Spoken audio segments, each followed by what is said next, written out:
Now let's move down the capital stack into subordinated debt. As you'll see on this slide, there are several types of subordinated debt. And at the top of the stack, we've got the highest security, working our way down to the lowest security.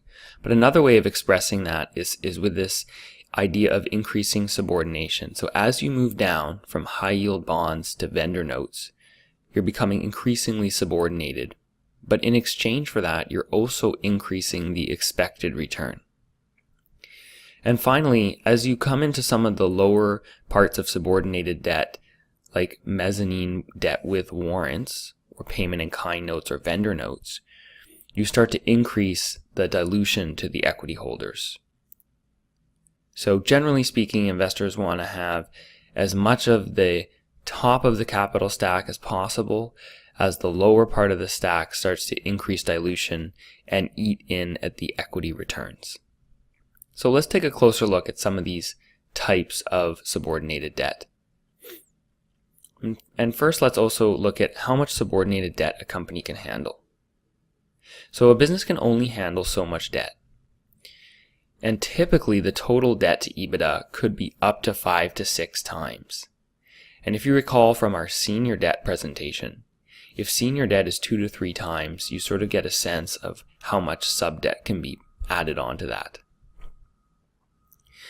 We also look at EBITDA to cash interest of about 2 times. And finally, the equity funding piece could be as low as 30 to 35%. Of course, it could be 100%, but at the low end, probably 30% is a safe amount. And the appropriate capital structure has to be constructed with all of these pieces in mind.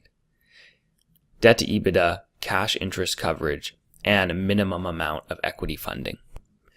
Now let's take a closer look at high yield bonds at the top of the subordinated capital stack.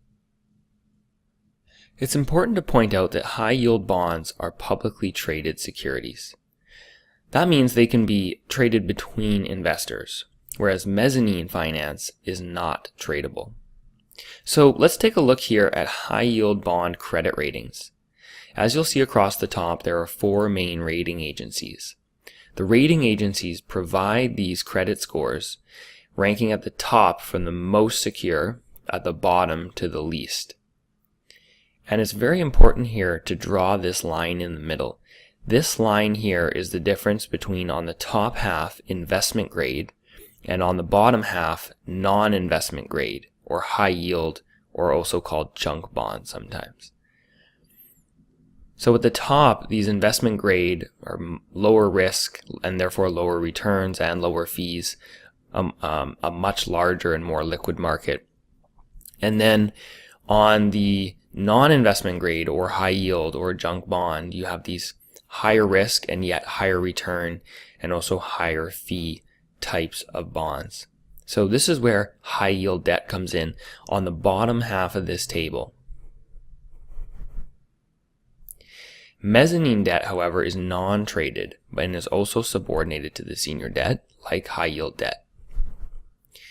It often has a bullet repayment, and cash can be accrued, and there may also be equity warrants attached as well. The equity warrants give the investors exposure to equity upside. It's almost a sweetener on top of the return that they're expected to get on the actual interest payments. So there's debt with warrants, or convertible loans that entirely convert into equity, or convertible preferred shares. All of these 3 examples have equity exposure built into the debt security. Now let's take a closer look at the breakdown of mezzanine debt returns. So mezzanine lenders are typically targeting an internal rate of return of 14 to 20%. It consists of a few different components. The first is the cash interest that's paid by the company to the investor. And the second piece is the accrued interest. So part of the interest is paid in cash, part of it is accrued and ultimately repaid in principal. That comprises the contractual return that the company owes to the debt investor. But on top of that, they get their sweetener and their upside from the equity exposure. So this could typically include warrants that are 3 to 10% of the exit value of the business. These significantly enhance the internal rate of return of the debt investor.